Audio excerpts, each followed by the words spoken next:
नमस्कार डीएलएड प्रथम वर्ष से हमारा हिंदी भाषा शिक्षण और प्रवीणता। आज हम लोग हमारे धोरण कार्य के अंतर्गत टॉपिक है वो बात करेंगे कक्षा 3 से 5 के लिए आकलन। आकलन किसका? तो भाषा से संबंधित जो कौशलों का विकास बालकों के अंतर्गत कितना हुआ है, किस प्रकार से हुआ है, इसको जानने हेतु आकलन बहुत ही आवश्यक है। अब इस आकलन को किस प्रकार शिक्षक करेगा उससे संबंधित चर्चा हम लोग करेंगे कि पढ़ने से संबंधित आकलन, लिखने से संबंधित और अभिव्यक्ति से संबंधित आकलन की चर्चा हम लोग यहाँ पर करेंगे। तो सबसे पहले हम बात करेंगे पठन, पढ़ने से संबंधित। तो पढ़ने से संबंधित कुछ बातें हम लोग यहाँ पर देख लेते हैं कि किन किन चीजों को ध्यान में रखना होगा। तो पुस्तक पढ़ने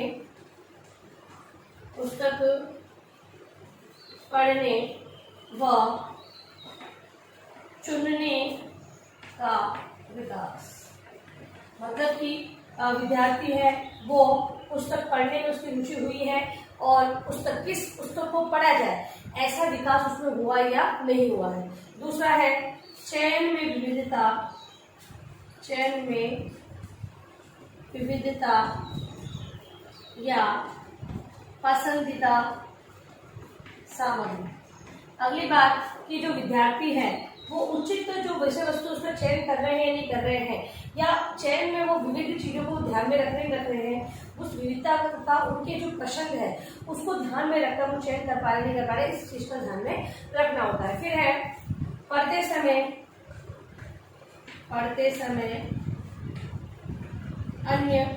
समय अनेक विधियों का प्रयोग।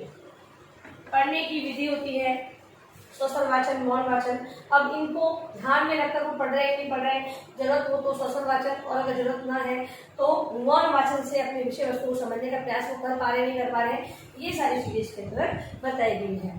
फिर है समझ या अर्थ के लिए पढ़ना। कक्षा 3 से 5 की बात हो रही है तो ये बच्चे पढ़कर समझ सकते हैं तथा अर्थ को ग्रहण कर सकते हैं ऐसे बालक। तो इन बालकों के अंतर्गत पढ़ने से संबंधित समझ विकसित हो रही है नहीं हो रही है, ये अर्थ को ग्रहण कर पाते नहीं कर पाते पढ़ने के साथ साथ, ये सारी चीजों का अवलोकन किया जाता है। अब है लेखन। दूसरा है लेखन से संबंधित आकलन। लिखना, बालकों में लिखने के आकलन के अंतर्गत किन चीजों को अपनाकर शिक्षक ज्ञात कर सकता है कि बालकों के लेखन का विकास हुआ या नहीं हुआ है। तो सहज एवं स्पष्ट अभिव्यक्ति।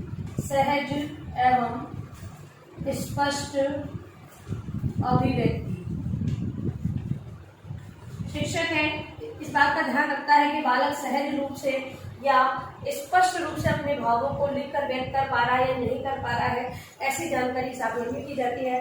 दूसरा है उद्देश्यों को ध्यान में रखकर लिखना। उद्देश्यों को ध्यान में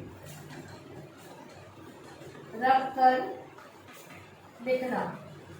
तो अध्यापक ये ध्यान रखेगा कि बालक है वो उद्देश्यों को ध्यान में रखकर लिख पा रहे हैं नहीं लिख पा रहे। कहने का तात्पर्य ये है कि हम लोग देखते हैं छोटी कक्षा के बालक है वो अपनी मर्जी से किसी भी उत्तर को, क्योंकि उत्तर की समझ नहीं होती है, लेकिन बड़े बच्चे होते हैं वो देखते हैं कि अगर उन्हें उत्तर नहीं आ रहा है तो वो गलत उत्तर नहीं लिखते हैं, उसे ब्लैंक छोड़ देते हैं। क्यों छोड़ देते हैं?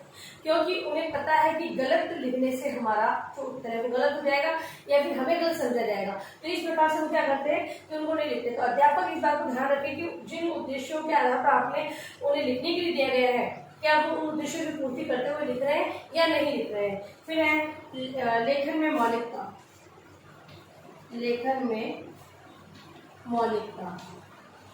विद्यार्थी है वो रटी रटाई या समझी समझाई परिपाटी से न लिखे, इस बात को ध्यान में रखना है। अध्यापक को ध्यान रखना है कि विद्यार्थी है वो अपनी समझ विकसित करते हुए, यानी कि जो चीज बोली जा रही है माइंड में फिक्स हो कि उसे हम इस प्रकार से लिखते हैं, ऐसा मतलब मौलिकता जो लिखे वो अपनी अनुसार लिखे, किसी का टिपा हुआ या रटा रटाया वो नहीं लिखे, इस प्रकार का जानकारी होना चाहिए। क्योंकि हम उसमें लेखन का विकास करना चाहते हैं कि व्यवहार में वो लिखे, जैसा कहा जाए उस प्रकार से वो अपने अनुसार उसे लिखने का प्रयास करें, अपने अनुसार भावों और विचारों को प्रस्तुत करें। तो इस प्रकार से लेखन के अंदर लेखन की मौलिकता को भी एक अध्यापक को ध्यान रखना होता है। फिर है पढ़ी हुई सामग्री को अपने शब्दों में लिखना। अगली बात है कि जो अध्यापक है वो ये ध्यान रखे कि बालक है वो पढ़ी हुई सामग्री को अपने शब्दों में सही प्रकार से, मतलब वही बात है कि मौलिकता है, लेकिन अपने शब्दों के अनुसार से हम किस प्रकार उसे प्रेजेंट कर रहे हैं वो सारी चीजें उन्हें आनी चाहिए। तो पढ़ी हुई सामग्री को अपने शब्दों में लिख पा रहा है या नहीं लिख पा रहा है, इसकी जांच करेगा अध्यापक। फिर है विषय वस्तु चुनने की, विषय वस्तु चुनने की समझ। अगली जो लेखन से संबंधित आकलन का बिंदु है वो है कि विषय वस्तु चुनने की समझ। भाई बालक को कौन से विषय में, अगर मान लो कोई प्रतियोगिता, लेखन संबंधित प्रतियोगिता करवाई जा रही है, तो कहानी लेखन में इंटरेस्ट है, कविता लेखन में इंटरेस्ट है या निबंध में इंटरेस्ट है, वो सारी चीज जिसमें उनका रुचि है उसी के अनुसार वो उसका चयन कर पा रहे हैं या नहीं कर पा रहे हैं, ऐसा ज्ञात करना भी एक अध्यापक का आकलन के अंतर्गत सम्मिलित है। फिर है अभिव्यक्ति, पहला था पढ़ना, दूसरा लिखना और तीसरा अभिव्यक्ति। क्योंकि बाकी सारे कौशलों का विकास बोलना सुनना, ठीक है, इनका विकास बालकों के अंतर्गत कक्षा 1 और 2 के अंतर्गत ही हो जाता है। तो उसके बाद है अभिव्यक्ति। अभिव्यक्ति मौखिक और लिखित दो प्रकार की होती है, मौखिक और लिखित,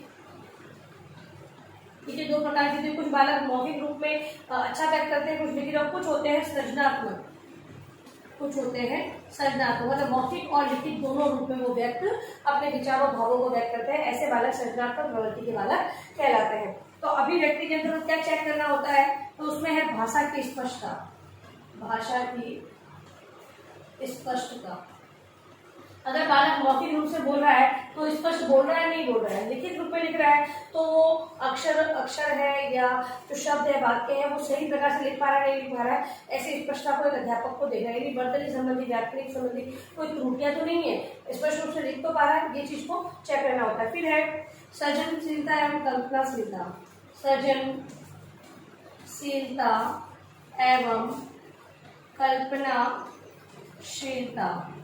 अगला आकलन के अंतर्गत अध्यापक देखेगा कि बालक है वो सृजनशील प्रवृत्ति का है या नहीं है, उसमें सृजनात्मकता का गुण निहित है या नहीं है, अपने भावों विचारों को व्यक्त करते हुए वो किसी अलग तरीके, ऐसा नहीं कि कोई समझाया गया है या फिर बताया गया उसी प्रकार से वो फॉलो कर रहा, नहीं, कुछ क्रिएटिविटी उसके अंतर्गत होनी चाहिए और अपनी कल्पनाओं का समावेश करते हुए वो प्रेजेंट कर पा रहा है नहीं कर पा रहा है, ऐसी अभिव्यक्ति के अंतर्गत अध्यापक है इस चीज की जांच जरूर करे।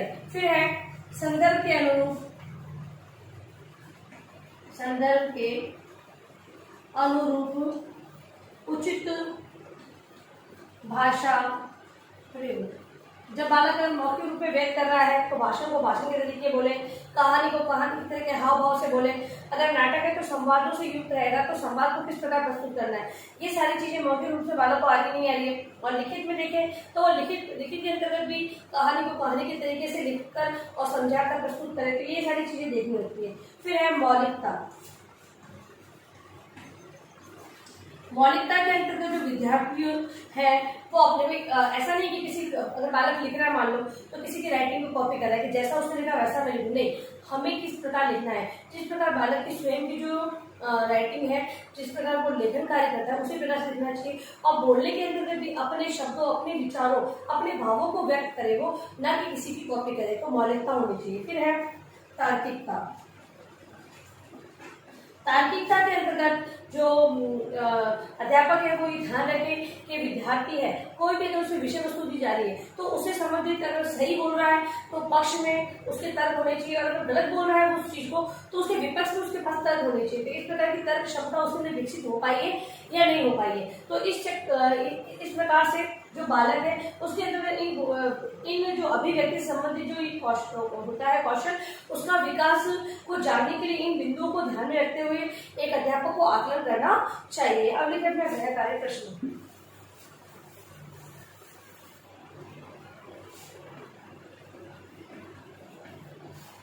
कक्षा 3 से 5 के लिए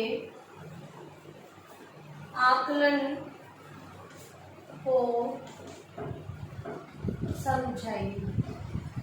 कक्षा 3 से 5 के आकलन के लिए जो मैंने बताया आपको किन बिंदुओं को ध्यान में रखना है उसके बारे में आपको इसमें लिखना है। और अंत में इस महामारी के दौर पे कम से कम आवश्यक कार्य होने पर घर से बाहर निकले, बाहर निकलते 3 बातों का विशेष ध्यान रखें, मास्क लगाए, सोशल डिस्टेंस है और हाथों को बाबा से टच करते रहे। सुरक्षित रहे, सभी का ध्यान रखें। धन्यवाद।